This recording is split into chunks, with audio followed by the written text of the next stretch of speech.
Ooh. Survived.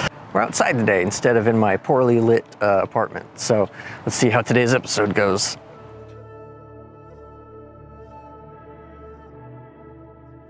So what I really wanted to focus on today was this item I picked up on, of course, Wish.com. And you may have seen it floating around if you've ever browsed the website looking at photography stuff. Wish advertises it as the autofocus macro extension tube set for Canon, EOS, EFS, and EF cameras. That's pretty accurate for how it actually physically attaches. They're not lying to you, there's no BS there. I can't speak for any other compatibility with other camera makes and models. I will put the exact product link in the description below. But as usual, you know, if say you have a Sony camera, there's usually cheap adapters you can get that do the job just fine if you need to use a Canon lens on your Sony camera. This particular variant does come in a couple different colors, black, blue, gold, silver, and red, in case you want to pretend like you have a really expensive L-series Canon product or something. You get that little red ring on there to pretend like you're more special than you really are. That being said, I am jealous of people who have L-series Canon lenses, so whatever. So let's talk about what it does. So macro shooting is sort of the art of getting up really close and taking photos of things that are really small and making them look really big and having the focus actually work on the product and whatever it is you're looking at. So you're looking at flowers or insects, or you just want to shoot some pictures of grass for something, or you want to get a really cool zoom picture of what carpet looks like. So I'm no physics expert when it comes to camera lenses or anything like that. How light bends, compresses, focal distances, and doing all that math, right? I'm just kind of a basic consumer. But what my understanding is every camera lens has a minimum distance that it can focus in on. If you get too close, you can't just suddenly have it zoom in on the pores on your face. And most camera lenses do a really good job at putting right on there what their minimum focal distance is. For example, on this 10-18 kit lens, it looks like it's 0.22 meters or 0.7 feet.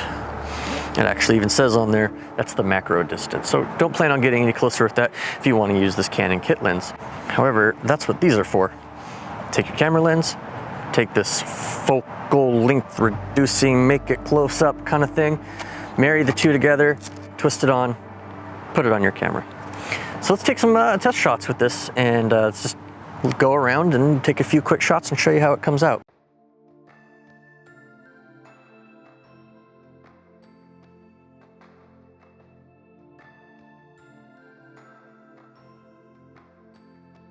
So one of the things I'm really not crazy about on this is if you want to take a close-up shot of something, you have to get your lens on there and get it right up against it, practically touching it to get good focus shots on some of them. That, and also the focal depth on whatever it is you're taking a picture of is so minimum, and we're already super close up to something. When you focus all the way to one side, you're looking now 2/8 of an inch all the way, and if you focus in the other direction, you're now another 1/8 of an inch, just a little closer. It's such a small gap, and you can't really get anything from beyond or in front of it. And don't even bother trying to adjust your aperture, because I don't even think that's going to make a difference. I'm not even going to test it. I'll get to you why in a minute.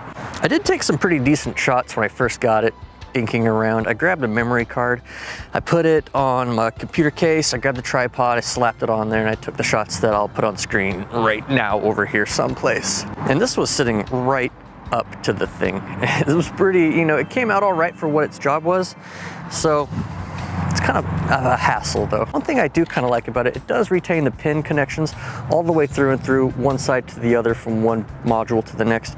You can see them there, and if you tilt it a bit, you can actually see them on the inside there all the way. I'm pretty sure that's just for contacts, like with the autofocus, so that you can keep the lens and the body of the camera communicating. But all in all, I can't talk too much trash about it. This is not a Wish exclusive. After I was trying to find a comparative application for doing the same thing, but with maybe something a little less cheap, I was surprised to find this exact same product on Amazon for the exact same price. Now, while you can find this exact same one on Amazon made of this exact same cheap plastic, and I do mean cheap plastic, listen to this. When you when you take off one module from the next, you can hear it grinding against itself. That's kind of scary. It does come in an availability option where it's actually made of metal. I'm not going to spend the extra dollars for this in a metal version though. It's going to give you the exact same performance, it'll just be a little bit more durable. And it kind of tells you something when there's no name brand versions of the exact same thing. If Canon made a version of something like that, or Sony made a exact same version of that, you know it could probably be a little bit more viable of a solution, but it just seems like to me, just as an amateur, it seems like something Canon knows the technology exists to do so, but they don't want anything to do with it. They're like, there's much easier ways of doing this. Like what? Well, that's easy. Let me give you an example. This is a simple base 50mm prime lens. And one thing I made sure to buy for that prime lens, fucking airplane. Ooh, airplanes, multiple. They're flying in formation. That's kind of cool. One of the things I made sure to include when I bought that 50mm lens is a series of close-up lens caps that go onto the front of it.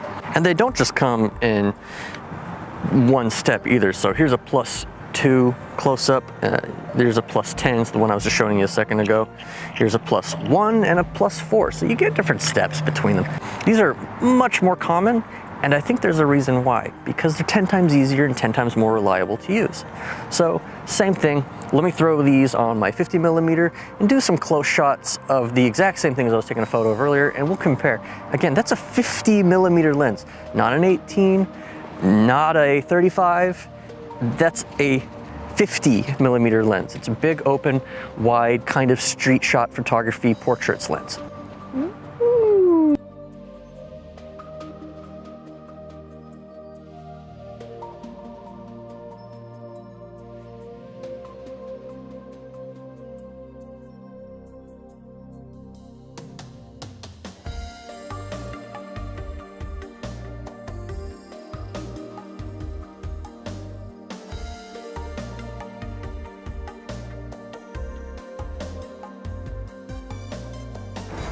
So now that I've taken some shots with the 1, 2, 4, and 10 compared, plus a no magnifications lens extension of that tree over there, and putting them side by side with the barrel extensions here made by whoever the heck makes this, you can kind of see the difference. Can you get closer with this? Yeah, I think so. But is the depth of view much more narrow, kind of the point that it kind of kills things? Yeah, kind of. And those lens covers, the little lens filter things, are just 10 times easier to carry. You get a little lens wallet like this, it comes with it. It's that big. You put it in your pocket, put it in a side pouch, you're done. This has to fit in your bag when you take it somewhere. It's kind of bulky, and you know, it just doesn't really need to exist. So all in all, can I recommend it? No, I cannot recommend this. It's bulky, it takes up space, it's just cumbersome. I'm just not really impressed by anything. If I want to take a picture of a small insect or something, I don't want to get 1/8 of an inch away from it and just scare it off anyway. You still have to get really, really close with the front close-up lens covers, but definitely not this close. So no, I just spend the extra. It's not even any more expensive. Just spend the extra $10, $15, $20 for a whole kit of close-up lens cover filters for your favorite lens, and just go that way, please. Save yourself the time. It's a wish wash.